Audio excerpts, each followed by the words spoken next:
Hello दोस्तों, नमस्कार। आप सब लोगों का आर्मी मानसी पर स्वागत है।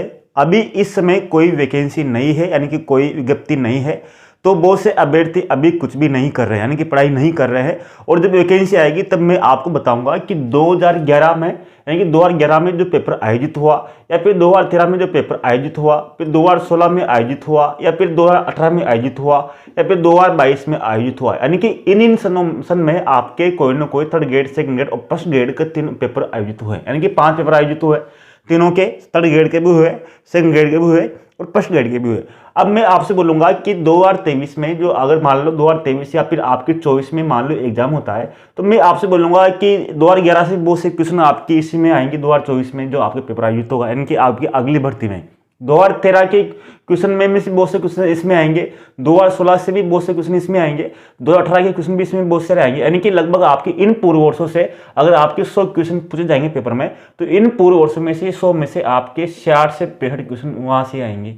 अब आप बोलोगे सर कि क्या हम इन पूर्व वर्षों के पेपरों को हल कर ले या उनको कर ले, तो आपको एक चीज बता दूं, मैं अभी जो मैं क्या कर रहा हूं, अभी आपको विस्तार से पढ़ा रहा हूं, तो उसका कारण क्या है, यानी कि आपको टेस्ट सीरीज जब भी ज्वाइन करनी है और पूर्व वर्षों के प्रश्न पत्रों को भी आपको जब भी देखना है, यानी कि तभी आपको पढ़ना है जब आपने उनके बारे में विस्तार से पढ़ रखा है।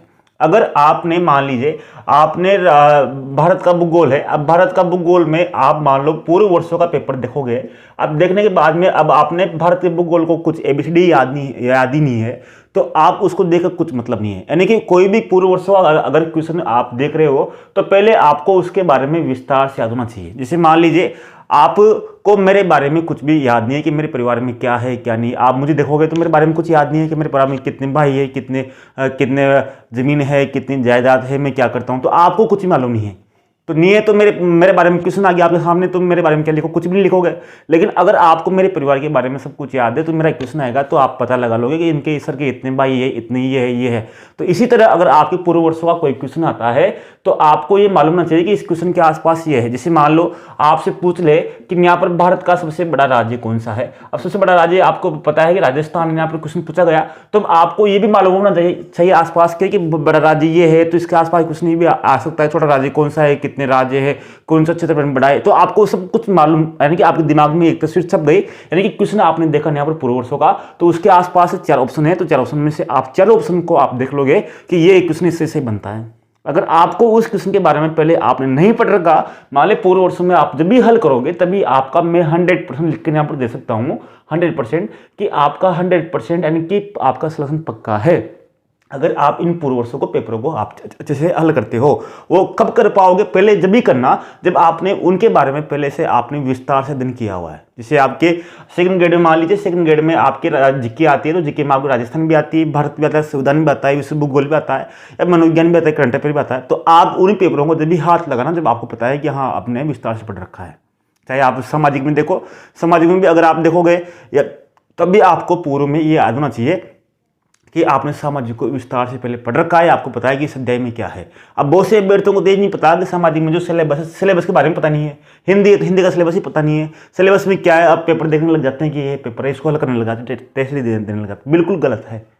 अगर आपने पहले, इसीलिए मैं कह रहा हूं कि अभी जो समय है उसका पूरा सदुपयोग कीजिए। अभी बिल्कुल भी कोई एक कमेंट भी नहीं करेगा कि सर वैकेंसी कब आएगी। अरे वैकेंसी से क्या काम है, पहले तू तेरे विस्तार से इसको देख ले। विस्तार से देखने के बाद में तेरा अध्ययन कंप्लीट हो गया, तेरा कोर्स कंप्लीट हो गया, तो उसके बाद में फिर तू इनका काम कर।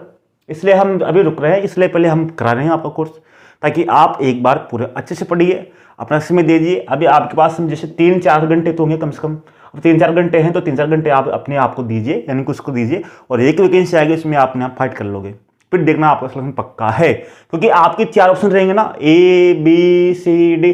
बहुत से अभ्यर्थियों ने विश्वास नहीं किया कि सर आपके 2013 में जब जीके का पेपर हुआ सेकंड ग्रेड का जब मेरा सिलेक्शन हुआ 2013 में, तो जीके में मेरे जैसे 100 क्वेश्चन थे, 100 क्वेश्चन में से मेरे कितने 80 प्लस यानी कि 5, यानी कि 80 क्वेश्चन राइट थे, 160 नंबर आए थे मेरे उसमें।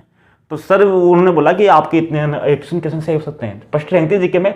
तो उसका कारण ये है कि वो आपके, अगर वो इस तरह पूछ जाए, आपको एनालिसिस पूछ जाए, जैसे मान लीजिए क्वेश्चन पूछा गया, अब क्वेश्चन पूछने के बाद में आपके पास 4 ऑप्शन है, ए बी सी डी, तो 4 ऑप्शन है, तो 4 ऑप्शन में से आपको इनमें से एक ही तो ऑप्शन चाटना है। अगर आपने पहले विस्तार से पढ़ रखा है तो आप आराम से ऑप्शन चाट सकते हो इनमें से। ठीक है, तो ये काम कीजिए, पहले आपका सिलेक्शन पक्का है, इनको पहले विस्तार से पढ़िए। अभी आपके पास में है, वैकेंसी आएगी तब तो सब पढ़ेंगे, अब वैकेंसी नहीं है तो कोई नहीं पढ़ रहा, तो ये काम आपको करना है। धन्यवाद, नमस्कार, जय हिंद दोस्तों, मिलते हैं। आप सब्सक्राइब कर लीजिए ताकि आप आने वाले जो वीडियो है वो भी आपको मिलते रहें।